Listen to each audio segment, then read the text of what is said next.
Struggling single mom got into the millionaire CEO's car by mistake. Then her life changed forever. The rain fell in heavy sheets, turning the cracked sidewalks of West Glenview into shallow streams. Elise Carter tightened the hood of her threadbare jacket, her arms cradling 8-month-old Lila against her chest. The baby's forehead burned through the fabric, her small body racked with feverish shivers. Elise bounced gently on her heels under the narrow awning of a shuttered laundromat, trying to keep Lila calm. The doctor's clinic downtown only accepted walk-ins in the morning. If they missed this window, the next appointment would be 2 weeks away, and Lila's rasping cough made it clear she did not have that kind of time. Elise glanced at her phone, the screen barely visible through the raindrops. The Uber she had ordered was just 1 minute away. "Almost there, sweetheart," she murmured, kissing the top of Lila's damp curls. A black SUV pulled up beside the curb, license plate ending in 394, just like the app said.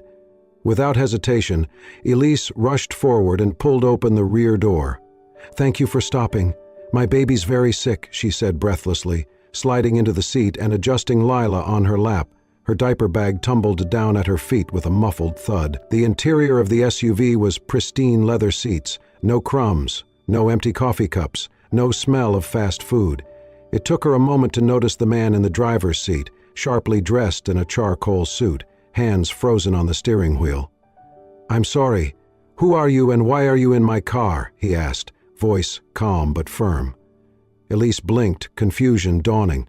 "Wait, this isn't an Uber?" she asked, her voice catching. "No," the man replied, turning slightly to look at her through the rearview mirror. His eyes were strikingly pale blue, his expression unreadable. "My license plate ends in 931, not 394. Elise's heart sank. "Oh my God," she whispered, reaching for the door handle. "I am so sorry. I must have mixed up the cars. I'll get out right now." But before she could open the door, Lila let out a violent cough, her tiny body shaking against Elise's chest. Elise instinctively held her tighter, trying to soothe her with a soft hum, though panic prickled at the edge of her composure. The man in the front seat turned fully now, watching the child struggle through her breath. He exhaled slowly. "She's burning up," he said, more to himself than her. Then, after a moment's pause, "I'll drive you." Elise looked up, stunned. "You don't have to. I mean, you don't even know me." "I don't," he said, shifting into gear. "But that baby doesn't have time for you to wait in the rain for another car." "Where are you headed?" "El Centro Community Clinic," she said softly, still unsure whether this was some strange act of kindness or a terrible mistake. "Good," the man said simply. "That's not far." The SUV eased into traffic, windshield wipers working double time. Elise settled back into the seat, still holding Lila close, the baby's cough subsiding into wheezy breaths. She glanced at the man's face again. He looked vaguely familiar, like someone she had seen on the cover of a magazine or in the background of a news segment. "I'm Elise," she offered quietly, "and this is Lila." "Grant," the man replied, eyes on the road. Something clicked. Grant Whitmore, CEO of Whitmore Group, a name she remembered from a headline about some massive housing development deal last year. She stared at the back of his head, too surprised to say anything else. When they stopped at a red light, Grant adjusted the heat higher. "She needs to stay warm," he said. "And you? You're soaked." Elise glanced down at her jeans, clinging to her legs. "Yeah. Kind of unavoidable when you live 5 blocks from the nearest covered bus stop." They reached the clinic just 15 minutes later. Grant pulled into the parking lot and shifted the car into park. "Good luck," he said, his voice still cool but not unkind. "I hope she gets better." Elise looked at him, the rain glistening on the window. "You really didn't have to help us. Thank you." He gave her a small nod. "Take care of her." As Elise stepped out into the drizzle, Lila now softly asleep against her shoulder, she had no idea that a wrong turn into the wrong car on a rainy morning would turn out to be the most important decision of her life.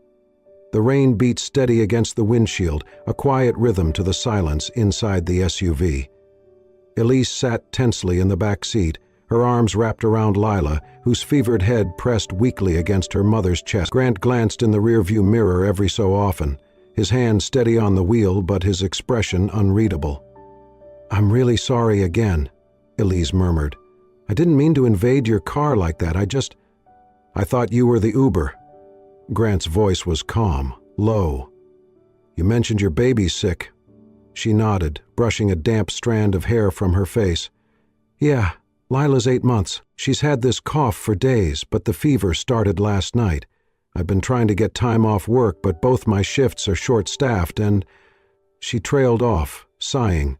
"If we miss this appointment, they'll reschedule us for 2 weeks later." "You work 2 jobs?" he asked, glancing at her again.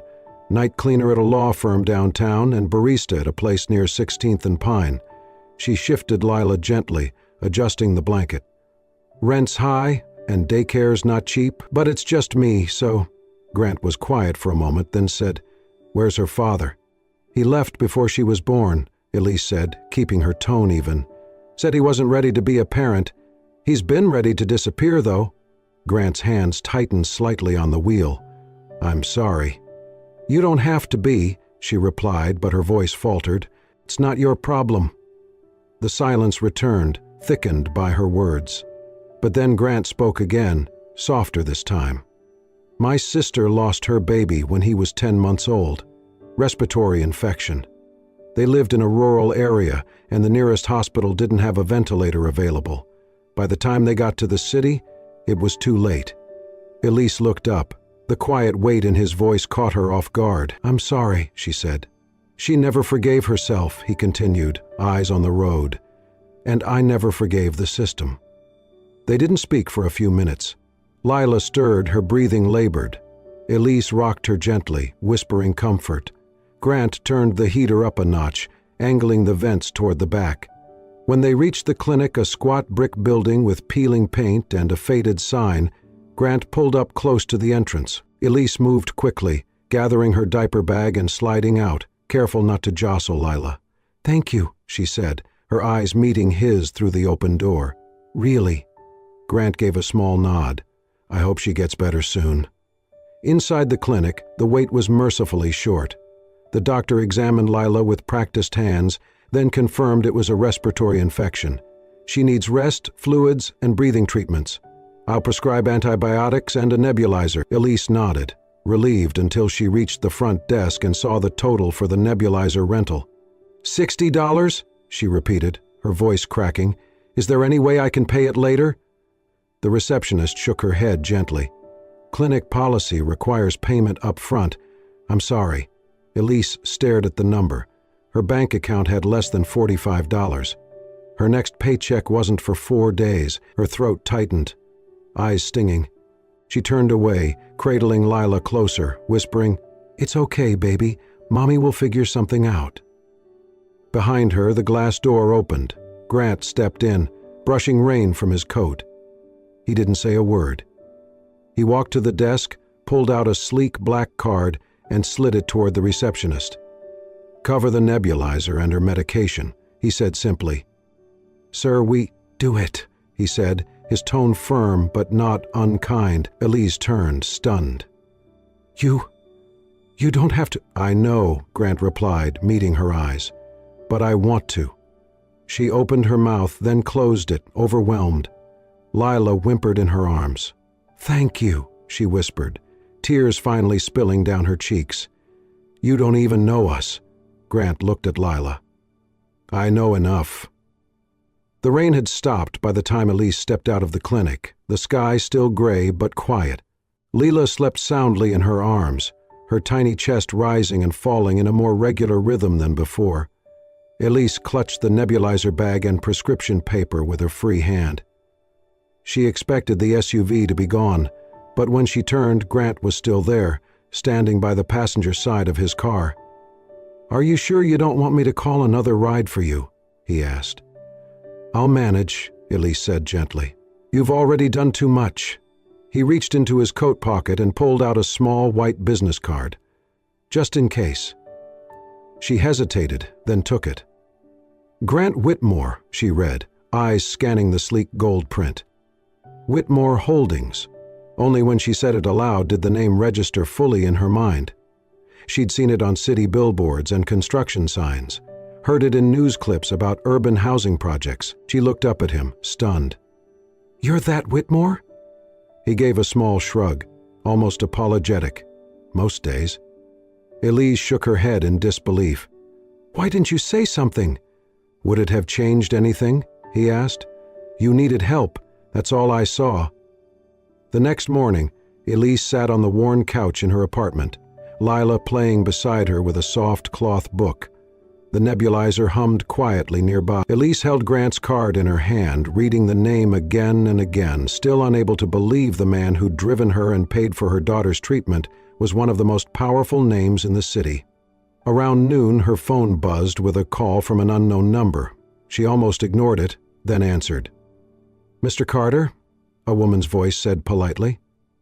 "This is Vanessa, Mr. Whitmore's assistant. He asked if you might have time to speak with him today. He's at the clinic, said you might still be nearby." Elise blinked in surprise. "He's back at the clinic?" "Yes. He said there's something he'd like to ask you about a new project he's working on." Curious and slightly anxious, Elise dressed Lila, packed the diaper bag, and walked the 6 blocks back to the clinic. When she arrived, Grant was standing near the check-in counter, talking with one of the nurses. He turned when he saw her, offering a soft smile. "You came. I was curious," Elise said, and a little confused. Grant gestured toward a small waiting area. "Can we sit for a minute?"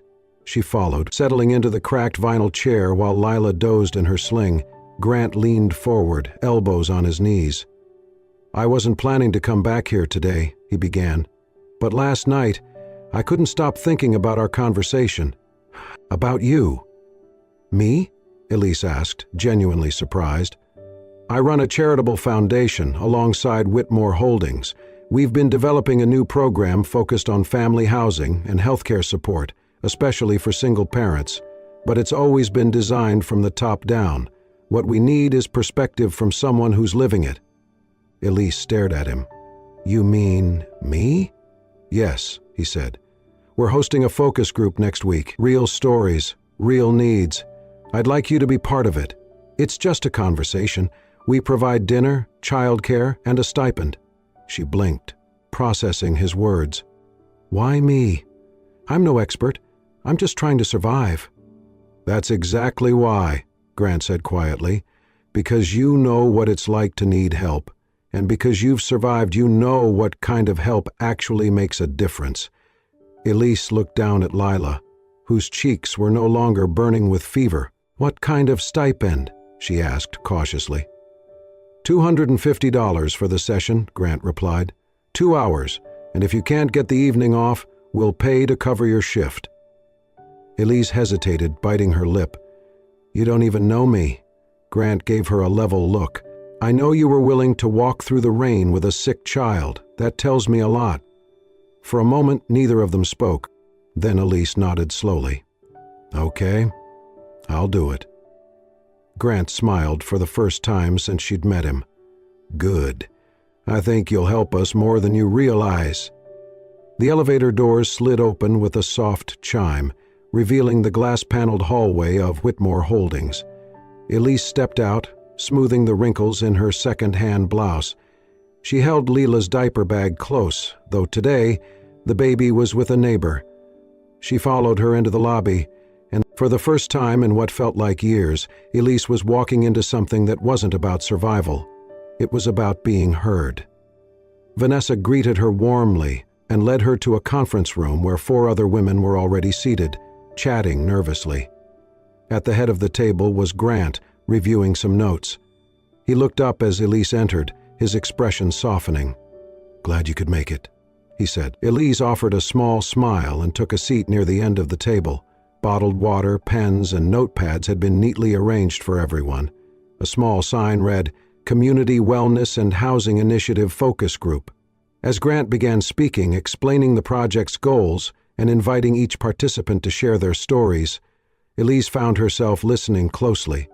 One woman spoke about juggling night shifts with no childcare. Another talked about the fear of eviction. When it was Elise's turn, she kept it brief, raising Lila alone, working 2 jobs, trying to make ends meet. Grant nodded thoughtfully, taking notes. "We want to create solutions that actually work, not just sound good on paper," he said. "And that starts with listening." After the session, Grant invited Elise to stay for a quick debrief. As the others filtered out, she lingered near the window, watching the late afternoon sun stretch shadows across the skyline. Grant poured 2 cups of coffee and handed one to her. "You were quiet at first," he said, "but what you shared about struggling with rent, working back-to-back shifts, it was honest. It matters." Elise smiled faintly.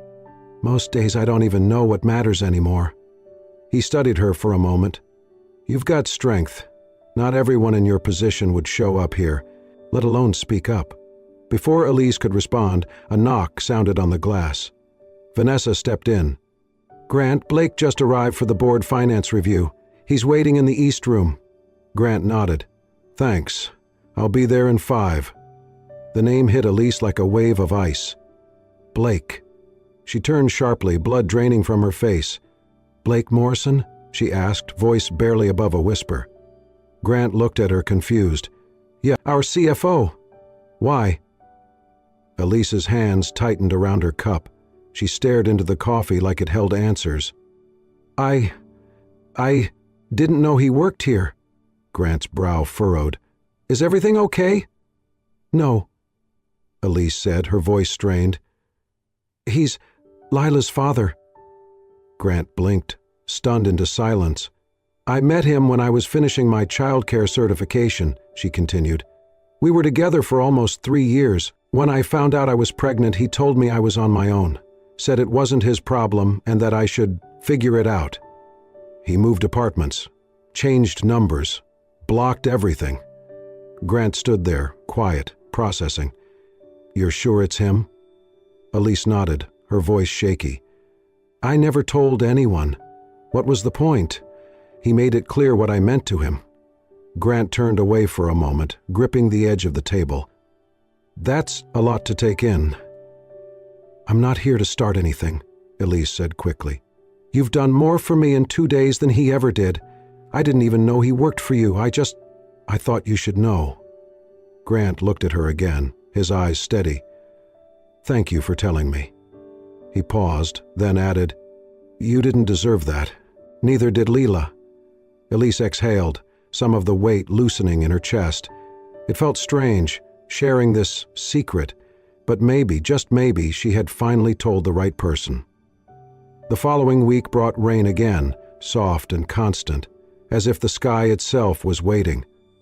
Elise sat in her living room, the gray light slanting across the floorboards. Lila asleep against her chest, warm and gently breathing.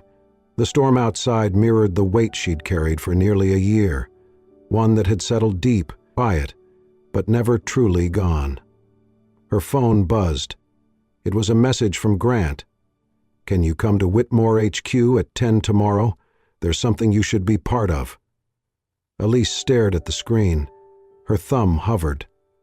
Part of her wanted to say no, to stay in this quiet bubble with her baby and forget about the man who'd once made her feel like nothing more than an afterthought.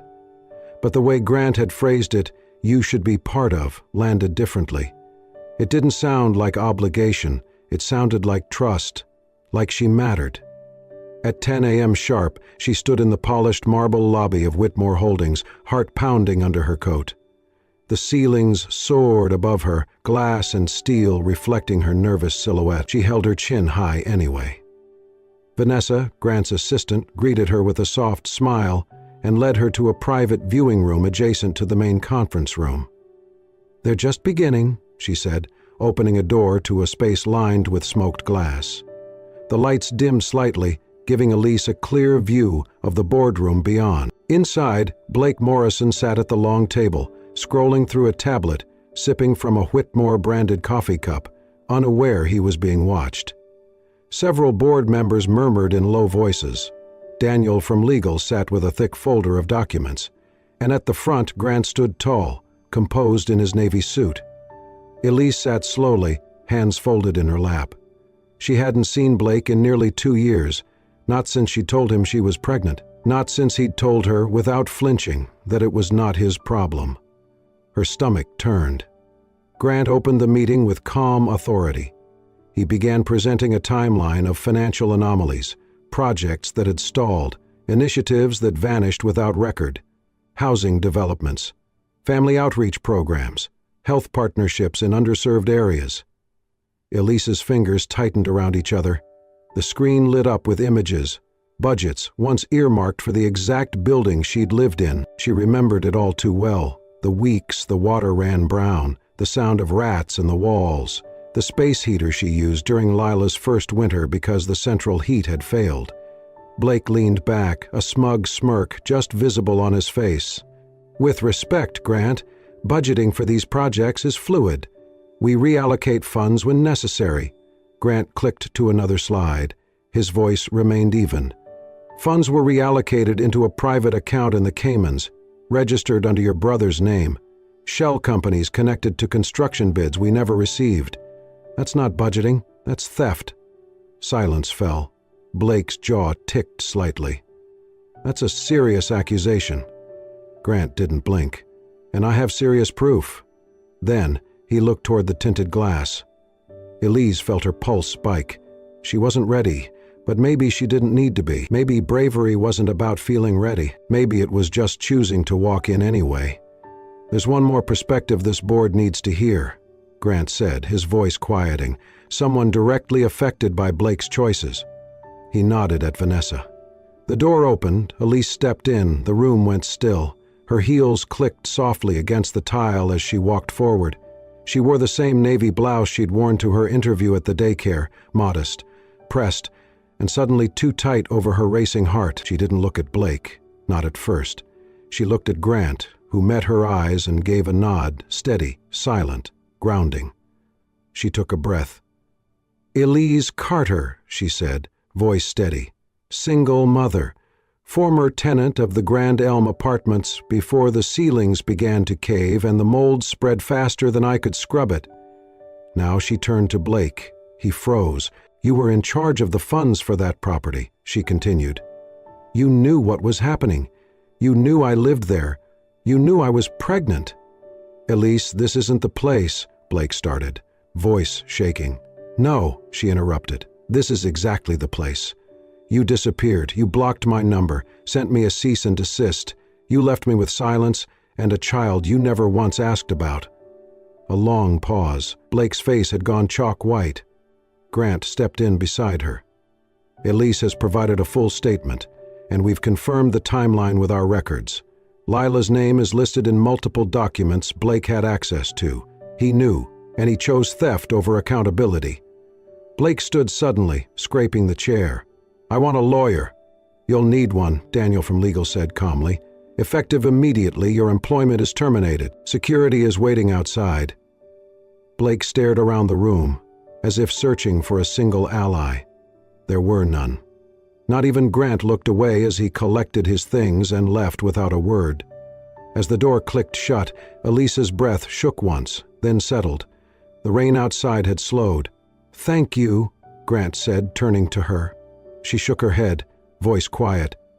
"I didn't come for revenge, I know." She replied, "You came so someone else wouldn't have to." The weeks that followed moved with surprising momentum. With Blake officially removed and legal charges filed, Grant wasted no time redirecting his energy.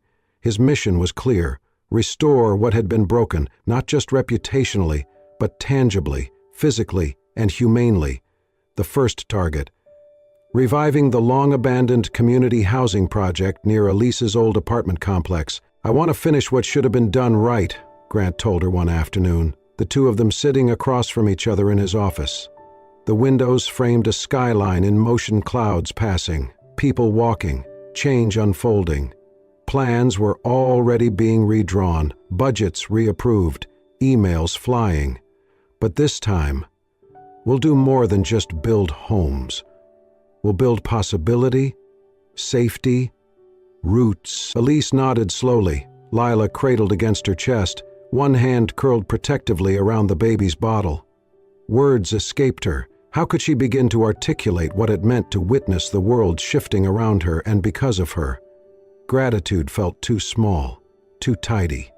Also, Grant added, almost as if it were an afterthought, though Elise knew him well enough now to recognize when he was being deliberate, "We'll be opening a child care center on the first floor of the complex."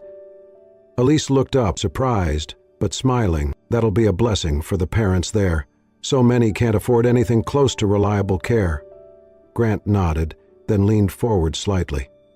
"And I want you to run it." She blinked. "Wait? Me?" "You studied early childhood education.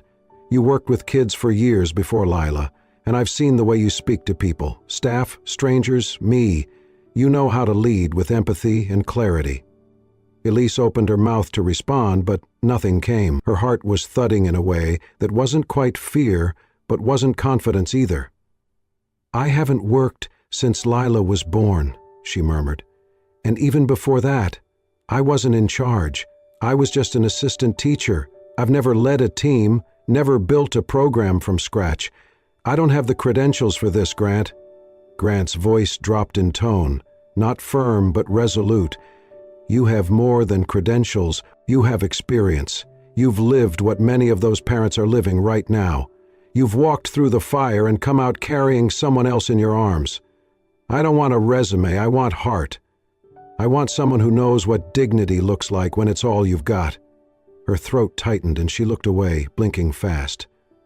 "I just don't want to fail." "You won't," he said gently, firmly, "because this isn't about perfection. It's about showing up, and you've been doing that since the day I met you." She shook her head slightly, a tear slipping free. "You keep giving me more than I know what to do with." Grant stood, walked around the desk, and lowered himself beside her. Carefully, without pressure, he reached for her hand. "I'm not giving," he said. "I'm choosing.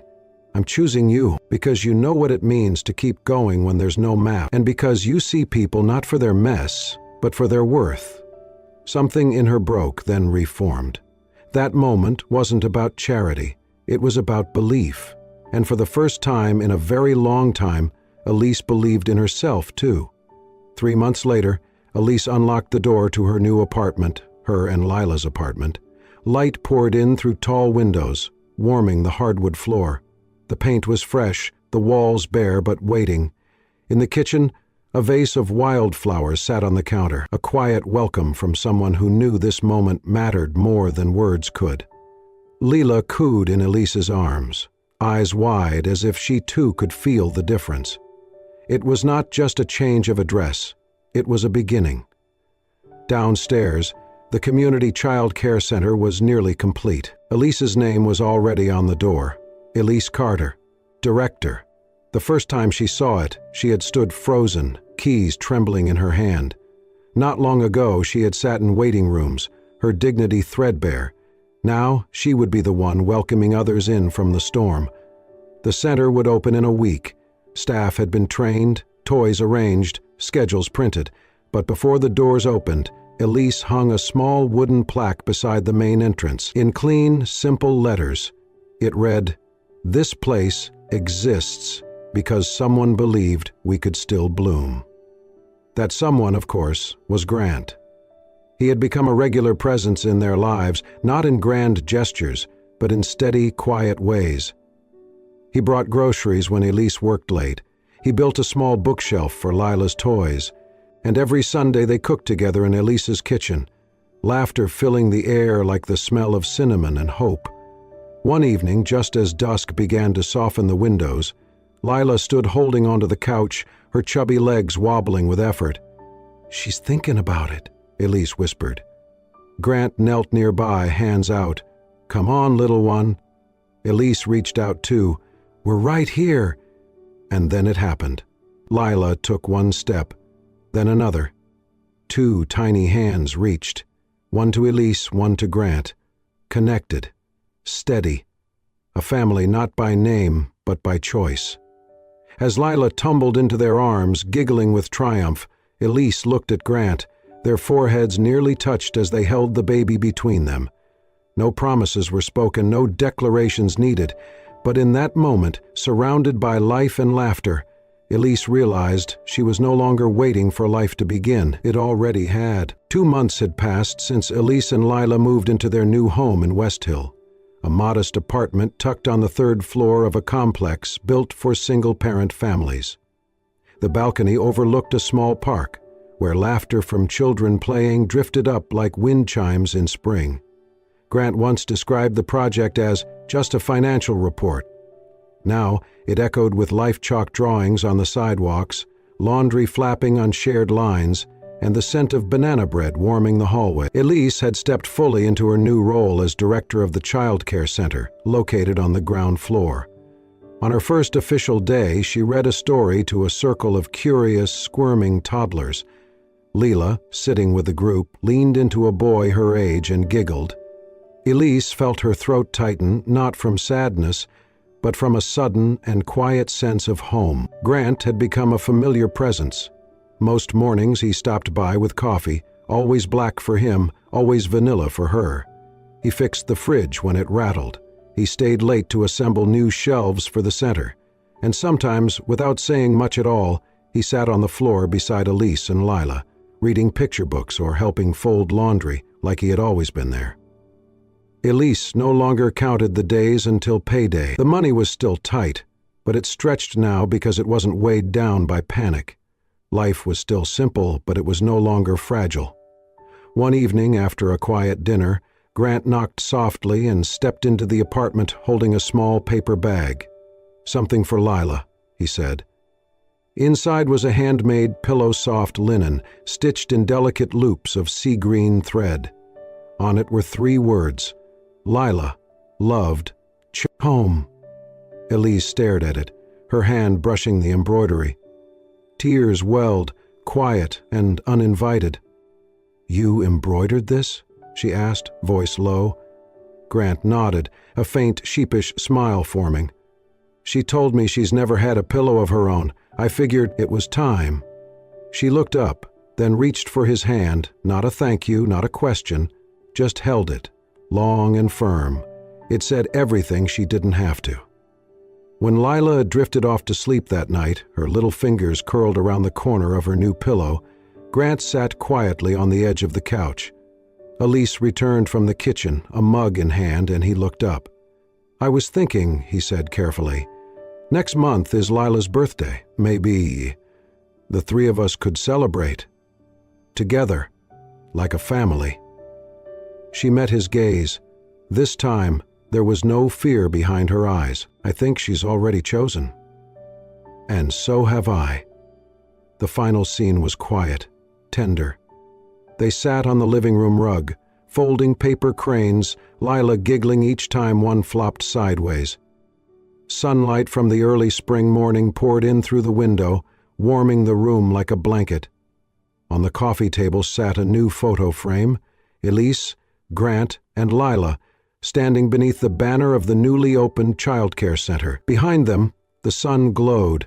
Later, a neighbor visiting the apartment noticed the stitched pillow on Lila's bed. "Where'd you get this?" she asked, curious. Grant smiled. "Didn't get it anywhere. I made it."